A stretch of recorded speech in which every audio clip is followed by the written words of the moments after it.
और बीजेपी के राष्ट्रीय अध्यक्ष जेपी नड्डा बोल रहे हैं, सीधे आपको पटना लिए चलते हैं। जन शताब्दी समारोह में मंच पर उपस्थित हमारे भारतीय जनता पार्टी के बहुत ही जुझारू, कर्मशील, संवेदनशील अध्यक्ष श्री सम्राट चौधरी जी, हमारे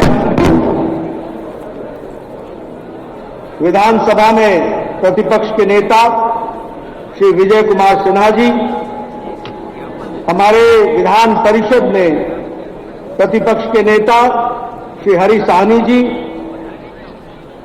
पूर्व में उप मुख्यमंत्री रहे तारकिशोर जी, बहन रेणु जी, हमारे यहां के लोकप्रिय सांसद श्री रविशंकर प्रसाद जी, हमारे बहुत ही वरिष्ठ नेता, हम सब लोगों के सम्माननीय और राज्यसभा में मेरे साथी सम्माननीय सुशील मोदी जी, भारत सरकार में मंत्री गिरिराज जी, हमारे अश्विनी चौबे जी, नित्यानंद राय जी, हमारे सभी सांसदगण, विधायकगण, पूर्व में मंत्री रहे सभी सम्मानित हमारे नेतागण, सम्मानित मंच और यहां इतनी बड़ी संख्या में एकत्र आए हमारे पार्टी के कार्यकर्ता बंधुओं, देवी और सज्जनों और हमारे मीडिया के साथी, प्रिंट मीडिया और इलेक्ट्रॉनिक मीडिया के मेरे साथी,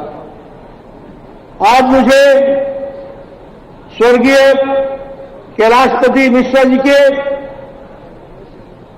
100वीं जन्म जयंती, शताब्दी की जन्म जयंती के श्रद्धांजलि कार्यक्रम में शामिल होने का सौभाग्य मिला, मौका मिला। मैं अपनी ओर से यहां बैठे हुए मंच के तमाम नेताओं की ओर से और बिहार के लाखों कार्यकर्ताओं की ओर से आदरणीय कैलाशपति मिश्रा जी को अपनी भावभीनी श्रद्धांजलि अर्पित करता हूं और उनके जीवन से प्रेरणा लेकर पार्टी को नई ताकत के साथ नहीं सिर्फ बिहार में बल्कि सारे देश में पार्टी आगे बढ़े, इसकी उनसे जीवन में जो हमको सीख मिली वो अभी हमारे लिए प्रेरणा लेकर मैं आगे काम को प्रारंभ करूंगा। मित्रों,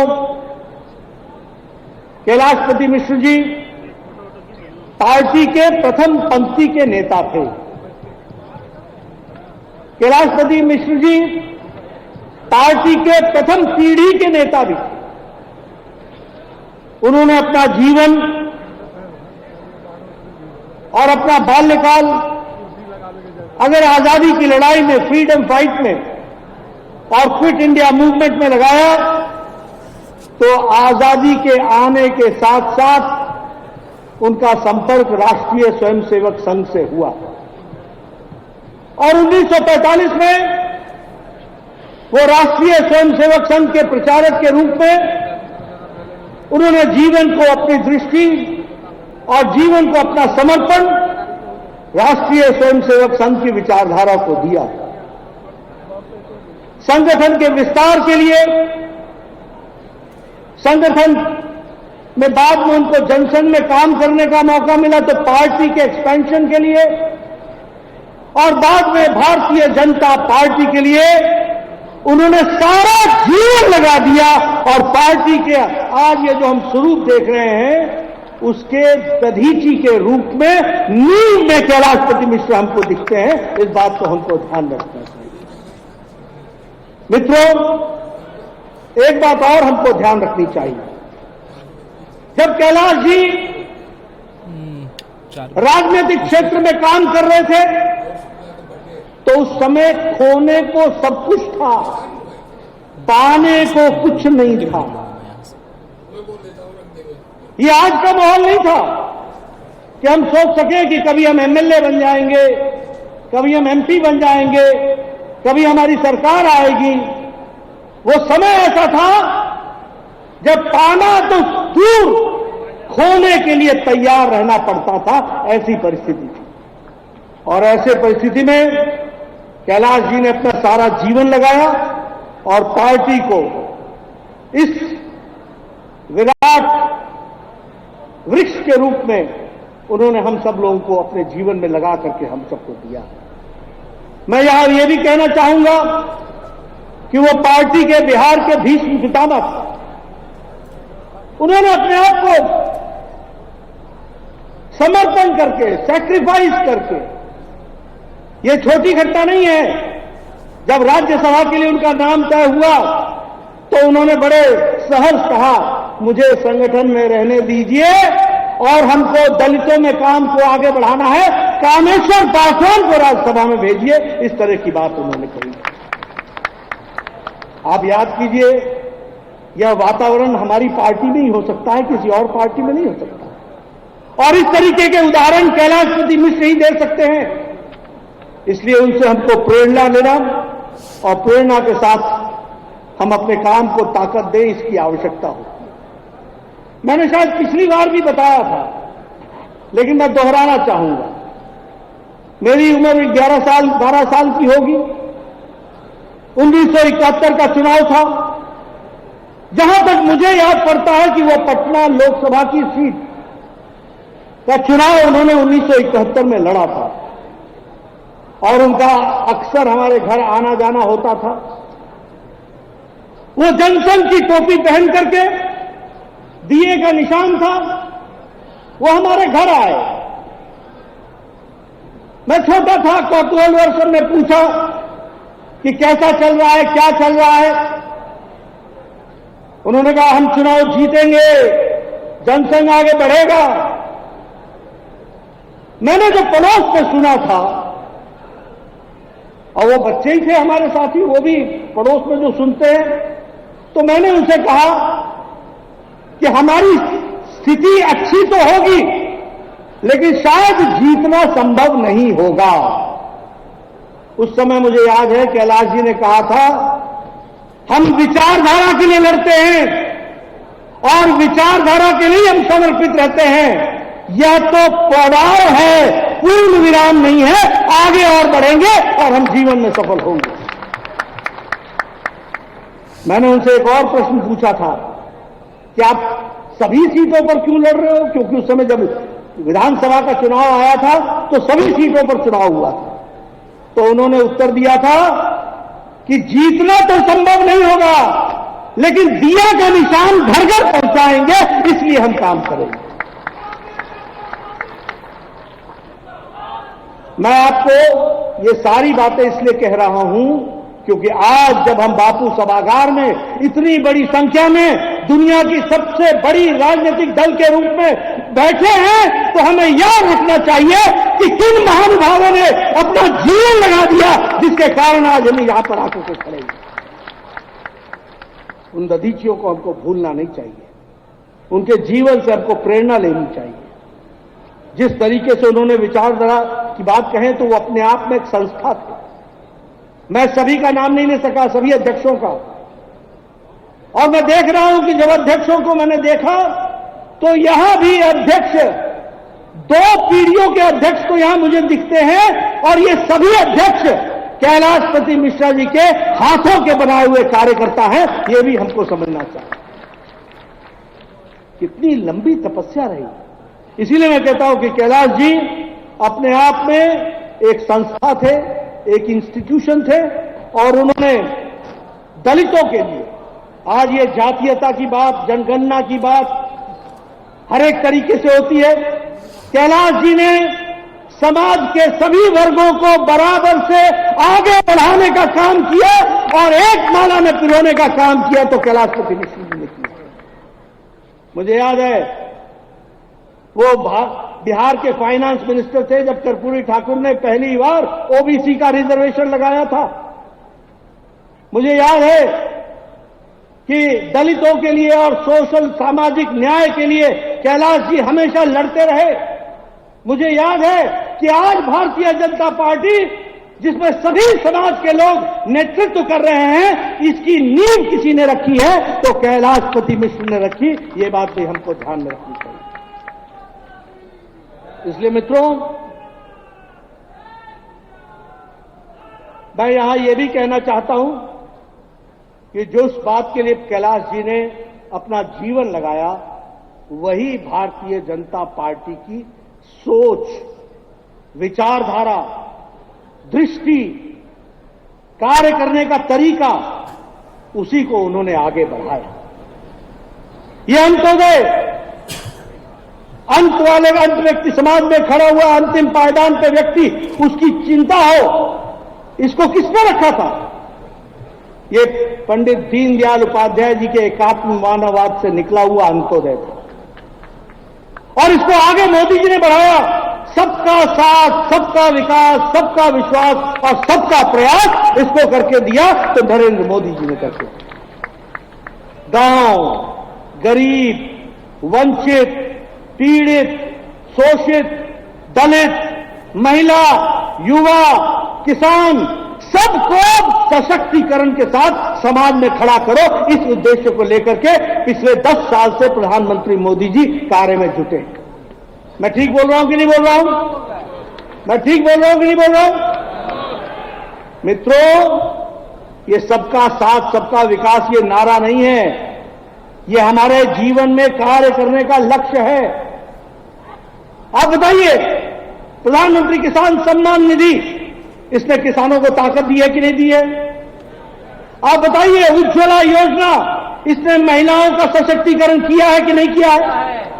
आप बताइए, स्वच्छता अभियान में 12 करोड़ बहनों को इज्जत घर दे करके महिलाओं को इज्जत देने का काम मोदी जी ने किया है कि नहीं किया है? आप बताइए, ये सौभाग्य योजना के तहत कोई भी घर बिना बिजली के न रह जाए, इसका काम प्रधानमंत्री मोदी जी ने किया कि नहीं किया? मैं इसलिए आपसे कह रहा हूं, आप बताइए, प्रधानमंत्री गरीब कल्याण अन्न योजना में 80 करोड़ की जनता को 5 किलो गेहूं या 5 किलो चावल, ताकि भारत का कोई भी व्यक्ति भूखा न सोए, इसकी व्यवस्था की कि नहीं की? ये सबका साथ, सबका विकास, सबका विश्वास, सबका प्रयास, उसका जीता जागता ये रास्ता है, इसको हमको समझना चाहिए। और इसीलिए धन्यवाद। इसीलिए मैं ये कहता हूं, आप बताइए, पिछले 10 साल यूपीए की सरकार में ये नारी सशक्तिकरण विधेयक ये पार्लियामेंट में पड़ा रहा कि नहीं पड़ा रहा? किसी ने इसको सुध ली? प्रधानमंत्री मोदी जी ने 3 दिन के अंदर नारी शक्ति वंदन विधेयक ला करके उनको रिजर्वेशन देने का काम किया, तो प्रधानमंत्री मोदी जी ने किया। मैं महिलाओं को बधाई देता हूं, मैं नारी शक्ति को वंदन करता हूं। एक बहुत बड़ा कदम उठाया गया है, और आगे चल करके आपको खुशी होगी कि 2029 में जो पार्लियामेंट बनेगी और जो विधानसभाएं 27 के बाद बनेंगी, उसमें महिलाओं को आरक्षित सीट से चुन के आने का मौका मिलेगा। इस तरीके की परिस्थिति है। इसलिए जब मैं कहता हूं गांव, गरीब, वंचित, पीड़ित, शोषित, दलित, महिला, युवा, सबके लिए काम करने का काम प्रधानमंत्री मोदी जी ने किया है। अभी आजकल बहुत ज्यादा चर्चा हो रही है बैकवर्ड ओबीसी। हम वो लोग हैं, और कैलाशपति मिश्र जी उन लोगों में से हैं जिन्होंने ओबीसी की लड़ाई को धरती पर अपने नेतृत्व में लड़ा। और कहने के लिए नहीं कह रहा, याद कीजिए कांग्रेस पार्टी को क्या नैतिक अधिकार है। कांग्रेस पार्टी ने टाटा कालेलकर का रिपोर्ट बताइए, उसको रिजेक्ट किया था कि नहीं किया था? उसके बाद मोरारजी देसाई ने मंडल कमीशन लगाया, मंडल कमीशन की रिपोर्ट आई, इंदिरा गांधी और राजीव गांधी दोनों रिपोर्ट पर बैठे रहे कि नहीं बैठे रहे? कुछ नहीं किया। विश्वनाथ प्रताप सिंह ने आकर के उसके बाद रिजर्वेशन दिया। और आपको जानकर के आश्चर्य होगा कि 1992 के बाद 1992 में जब सुप्रीम कोर्ट ने कहा कि ओबीसी को केंद्रीय सर्विस में नौकरी मिलने रिजर्वेशन होना चाहिए, तब जाकर के रिजर्वेशन 1995-96 में हुआ। और ये लोग आजकल ओबीसी के चैंपियन बने हुए हैं। आप बताइए, ओबीसी कमीशन को संवैधानिक दर्जा देने का काम नरेंद्र मोदी जी की सरकार ने किया कि नहीं किया? क्यों कांग्रेस पार्टी, क्यों यूपीए, जिसमें लालू भी थे, जिसमें बाकी लोग भी थे, क्यों उन्होंने ओबीसी को संवैधानिक दर्जा नहीं दिया? आज ओबीसी की बात करते हैं। मैं ये सारी बातें आपके सामने इसलिए रख रहा हूं कि मोदी जी के नेतृत्व में जिस तरीके से ओबीसी की चिंता की गई है, ओबीसी को आगे बढ़ाने का काम किया है, वो हम सब लोगों को ध्यान में रखना चाहिए। मैं बिहार की बात भी करना चाहूंगा। मेरा बिहार से लंबा संबंध रहा है। मैंने बिहार को मुसीबत में देखा है। मैंने बिहार में नेतृत्व को किस तरीके से समझौता करते हुए लोगों के हितों के खिलाफ काम करते हुए, वो भी मैंने देखा है। मैंने वो भी समय देखा है जब कांग्रेस पार्टी को एक तरफा समर्थन मिलता था और कांग्रेस पार्टी लोगों के हित के सिवाय हित के से अलग हट करके अपने भ्रष्टाचार में लगी हुई थी। मैंने वो भी दिन देखे हैं जब सामाजिक न्याय का नारा लगा करके आने वाले लोग अपने परिवारों के और अपने घरों में, अपने तिजोरियों में धन भरने के सिवाय कोई काम नहीं किया। वो समय भी देखा है। लेकिन मैं ये गौरव के साथ कह सकता हूं कि भारतीय जनता पार्टी के नेतृत्व ने बिहार को हमेशा मुख्य धारा में लाने में कोई कसर नहीं छोड़ी है। ये बात मैं गौरव के साथ कह सकता हूं। आप बताइए, पहला all India institute of medical sciences Bharat Ratna स्वर्गीय अटल बिहारी वाजपेयी जी ने दिया था कि नहीं दिया था? आप बताइए, दूसरा all India institute of medical sciences Darbhanga में नरेंद्र मोदी जी ने दिया कि नहीं दिया? मैं ही स्वास्थ्य मंत्री था। नीतीश बाबू से मांग मांग के थक मंगल बाबू बैठे यहां पर, जमीन दे दो, जमीन दे दो, जमीन दे दो। बोले मेडिकल कॉलेज के ऊपर ही बना दो। मैंने कहा नहीं, मुझे नई जगह चाहिए। नहीं दी जगह।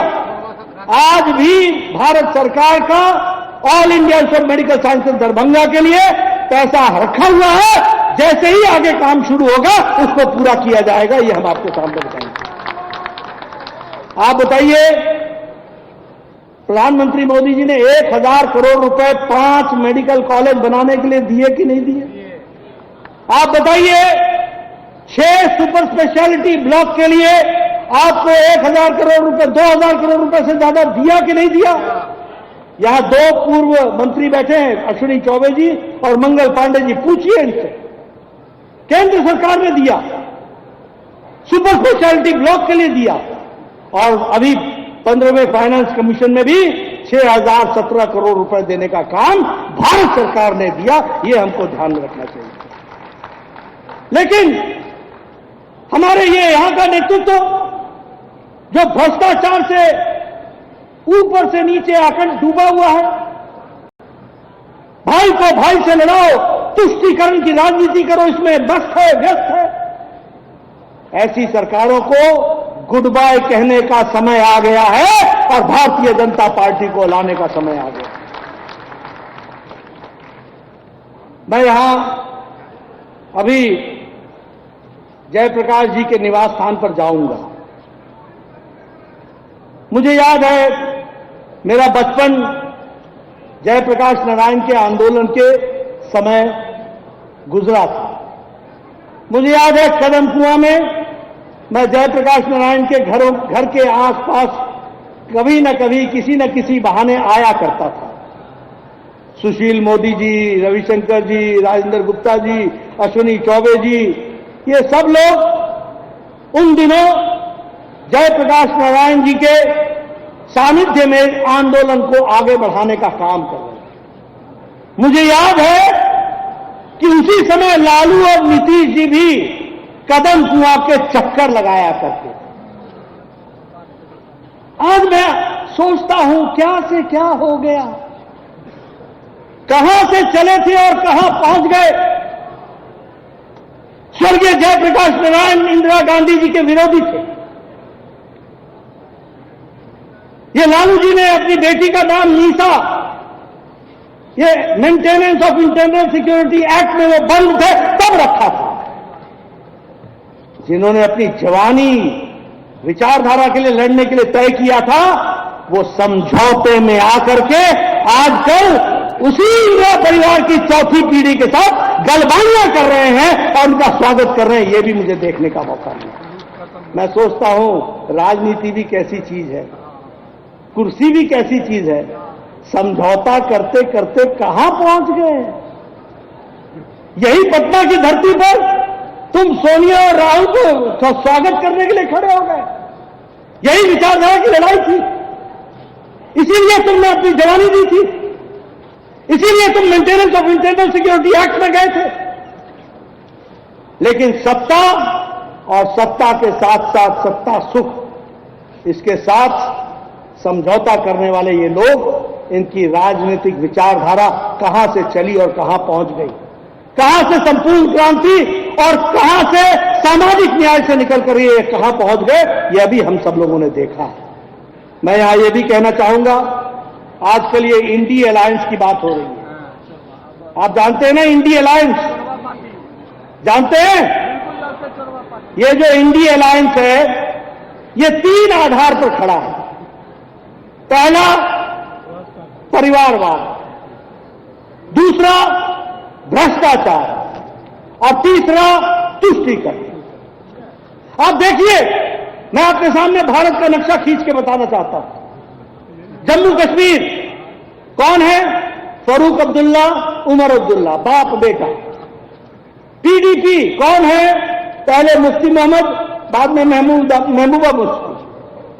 आप नीचे आइए, आप देखेंगे शिरोमणि अकाली दल प्रकाश सिंह बादल और सुखबीर बादल, बाप बेटा। आप उससे नीचे आइए, उत्तर प्रदेश 24 करोड़ का प्रदेश है, सबसे बड़ा प्रदेश है। भारतीय जनता पार्टी किससे लड़ रही है? समाजवादी पार्टी से। मुलायम सिंह, अखिलेश और डिंपल, फुल स्टॉप। बस परिवार। मैं यहां खड़ा हूं बिहार में, कौन है सामने? लालू, तेजस्वी, मीसा, बाकी छुट्टी। ये बंगाल में किससे लड़ रहा हूं? पीसी भाईपो। पीसी मतलब बुआ, बुआ मतलब ममता और भाईपो मतलब भतीजा। भतीजा कौन है? अभिषेक। कौन? ये परिवार से लड़ रहे हैं, बाकी सबकी छुट्टी। ये परिवारवाद, तुम हमारे परिवार को बचाओ, हम तुम्हारे परिवार को बचाएंगे। हम तेलंगाना में किससे लड़ रहे हैं? केसीआर, केटीआर, कविता, बाप बेटा, दामाद बेटी। हम तमिलनाडु में किससे लड़ रहे हैं? स्टालिन, पहले करुणानिधि, फिर स्टालिन, फिर उदयनिधि स्टालिन।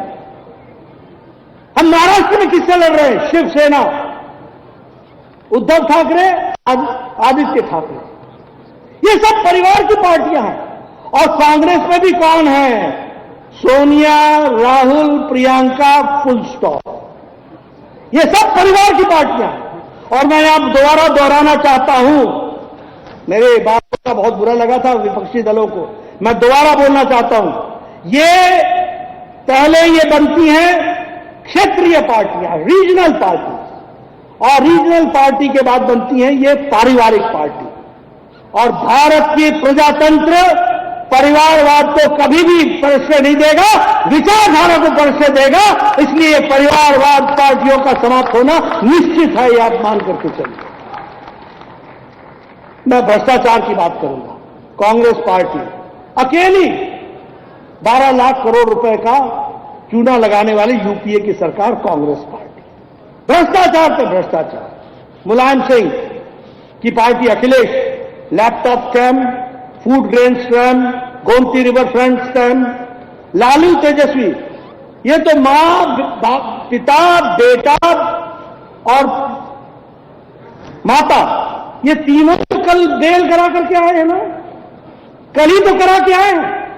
चारा घोटाला, ये सब भ्रष्टाचार से जुड़े हुए लोग हैं। दूसरा इनका आधार भ्रष्टाचार। उसी तरीके से अगर हम बात करें स्टेलिन की, तो 1,34,000 करोड़ रुपए इनके ऊपर इनके प्रॉपर्टीज है। अब बताइए, ये एक साथ ये इंडी अलायंस और क्या करेगा?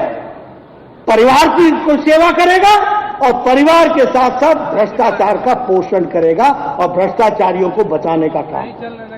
यही इंडी अलायंस का नतीजा है। अगर मैं दिल्ली की आम आदमी पार्टी की बात करूं तो कल ही दूसरा विकेट भी गिर गया।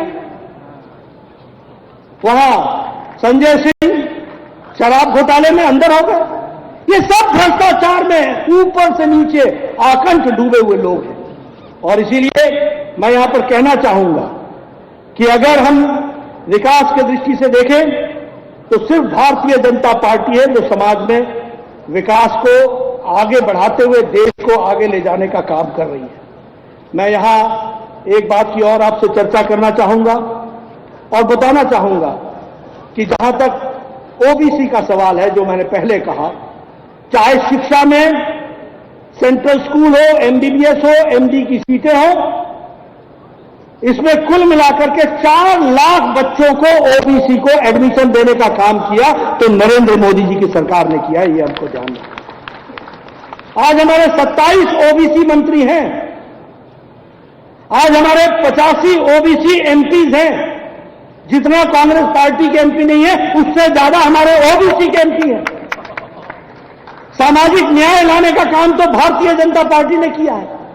1,358 एमएलए में 27% एमएलए ओबीसी के हैं और उसी तरीके से 163 एमएलए में एमएलसी में 40% हमारे एमएलसी ओबीसी के हैं। ये हमको ध्यान में रखना चाहिए।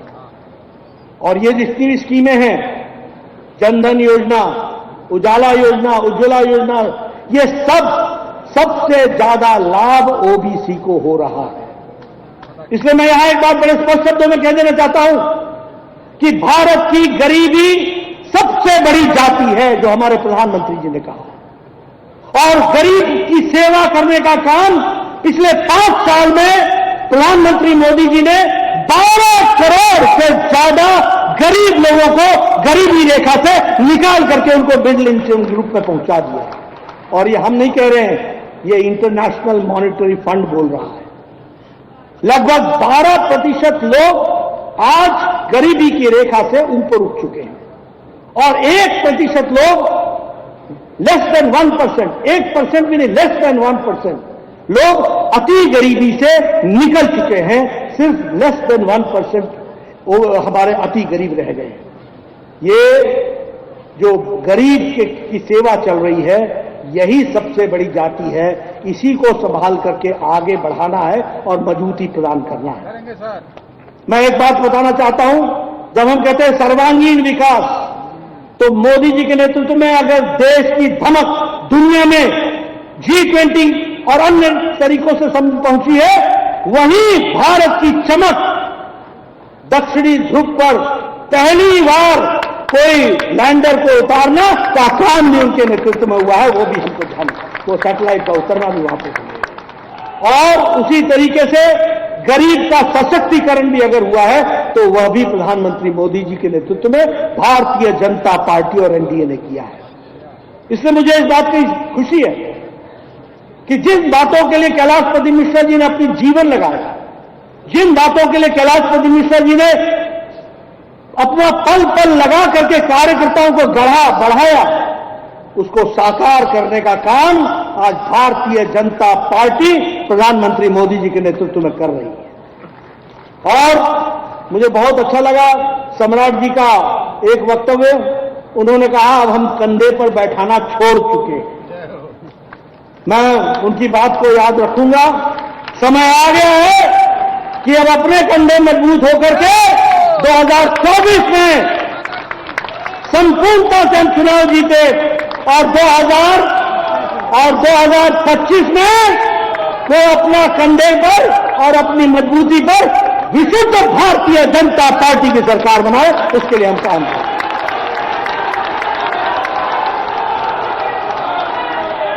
मित्रों,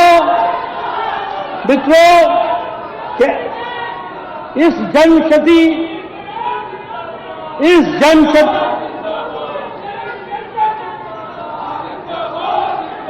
इस जन शताब्दी के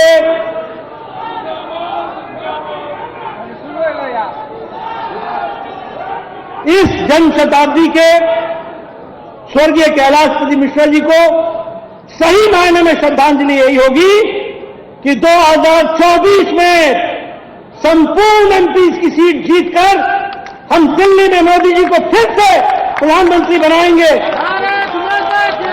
और कैलाशपति मिश्र जी को सच्ची श्रद्धांजलि वही होगी कि 2025 में भारतीय जनता पार्टी का कमल खिलेगा और हमारी सरकार बनेगी। बोलिए, करेंगे ना? करेंगे ना? करेंगे ना? करेंगे ना? आपने मेरी बात सुनी, आपका बहुत बहुत धन्यवाद। बोलिए, भारत माता की, भारत माता की, भारत माता की। स्वर्गीय कैलाशपति मिश्र अमर रहे। बहुत बहुत धन्यवाद।